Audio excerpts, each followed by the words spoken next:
Un EHPAD, c'est un établissement d'hébergement pour personnes âgées dépendantes. Celui de la possession existe depuis 1996, donc a été totalement rénové à partir de 2004, d'une première phase, et après en 2008. Et aujourd'hui, c'est un nouvel établissement avec une extension de 91 lits. Il y a 91 résidents avec une spécificité qui est l'UHR, unité d'hébergement renforcée, qui correspond au plan Alzheimer et donc qui reçoit des personnes avec la maladie d'Alzheimer un peu particulière. Sur ce service, c'est personnes de toute l'île. Tout est médicalisé en fait, tous les services, puisque les personnes sont dans la dépendance avec beaucoup de soucis de santé.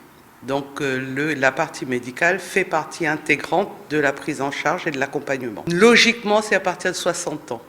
Donc après, il n'y a pas d'âge limite, mais il peut y avoir aussi des dérogations dans certaines pathologies, notamment la pathologie Alzheimer, où on peut descendre en dessous de 60 ans pour accueillir les personnes. La Fondation Père Favron gère plusieurs établissements médico-sociaux qui sont répartis dans quasiment toute l'île de la Réunion, avec une moindre importance sur le nord, puisque d'autres grosses associations existent, mais principalement dans le sud, dans l'est et dans l'ouest, avec l'extension de ces activités par la création de l'établissement que nous allons ouvrir, dont les travaux vont bientôt démarrer sur le port. Pour le moment, nous sommes propriétaires de toutes les EHPAD que nous gérons. Nous en avons à Saint-Pierre, nous en avons à la Saline-des-Bains, à la Possession, et celle-là qui va s'ouvrir sur le port.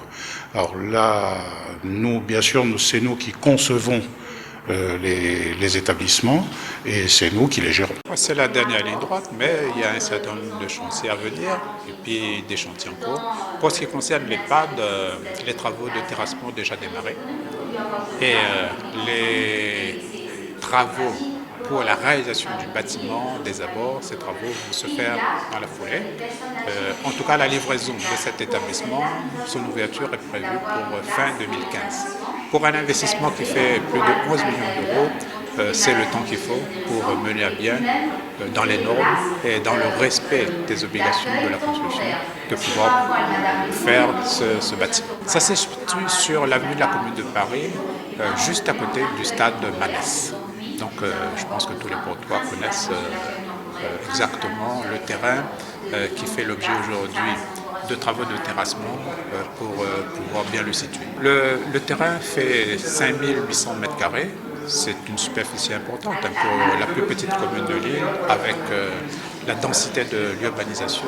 Pouvoir dégager 5800 m² dans le centre-ville, c'est un effort qui est fait pour notre municipalité, mais c'est un effort qui nous semble plus que justifié pour pouvoir accueillir les personnes âgées dépendantes qui ont beaucoup contribué à la réalisation de la commune et qui ont apporté leur pierre dans le développement et la construction de notre commune. Cette nouvelle EHPAD est située dans un environnement intéressant puisqu'il y a à proximité le collège Titan, le lycée Ginglo, un complexe sportif. De l'autre côté de la rue où va se faire l'EHPAD, il y a un espace boisé.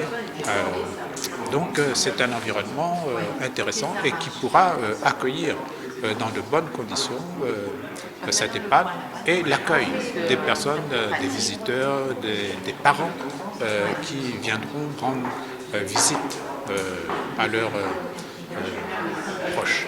Et je pense que dans le chantier, ensuite au moment de l'ouverture, grâce à des clauses d'insertion par exemple pour la réalisation du bâtiment, et ensuite il y a des portois qui ont été intégrés dans les formations. Il y a 5 emplois d'avenir qui sont déjà intégrés dans les formations, de façon à ce que les portois puissent avoir la priorité sur les emplois qui ont été créés, bien évidemment en fonction de leur capacité et des postes qui vont être ouverts.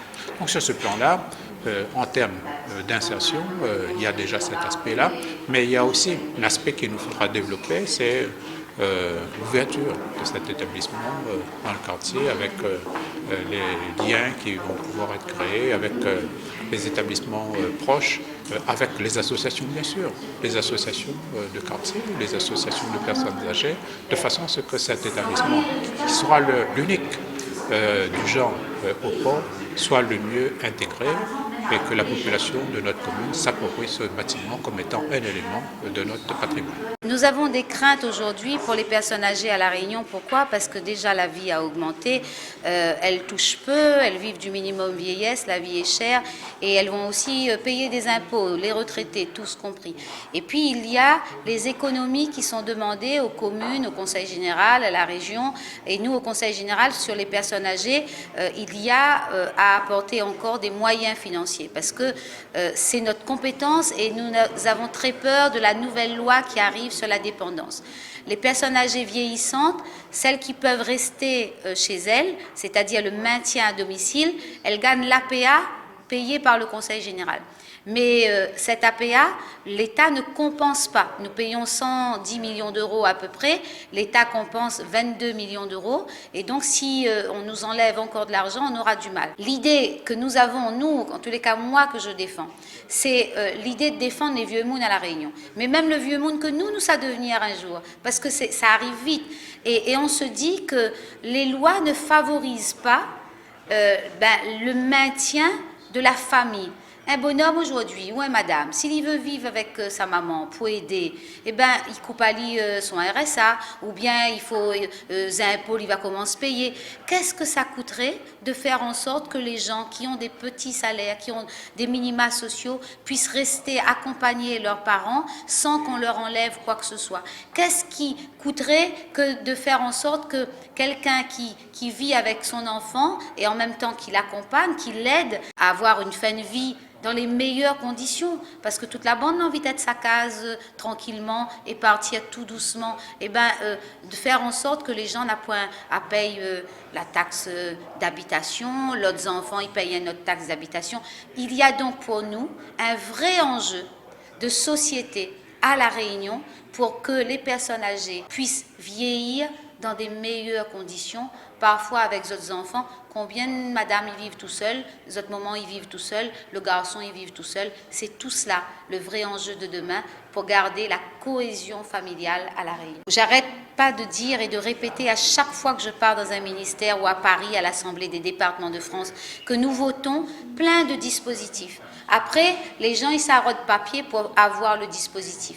Et donc, après, il y en a des fonctionnaires, il y a un bureau pour ce dispositif, un autre bureau dans ce dispositif, un autre. Alors qu'il faut gérer une personne humaine, il faut gérer une situation humaine. Quelqu'un qui a Alzheimer, parfois, il y a 6-7 personnes qui interviennent chez elle, différents organismes. Nous avons à trouver, en France, dans cette société française des droits de l'homme, une meilleure façon de concevoir l'aide humaine, l'accompagnement que nous avons à apporter à tous les publics, pas seulement les personnes âgées, les personnes porteuses de handicap, les enfants. Nous gérons des dispositifs, nous votons des lois qui s'accumulent les unes sur les autres, mais nous ne voyons plus les difficultés que nous mettons dans la vie des êtres humains.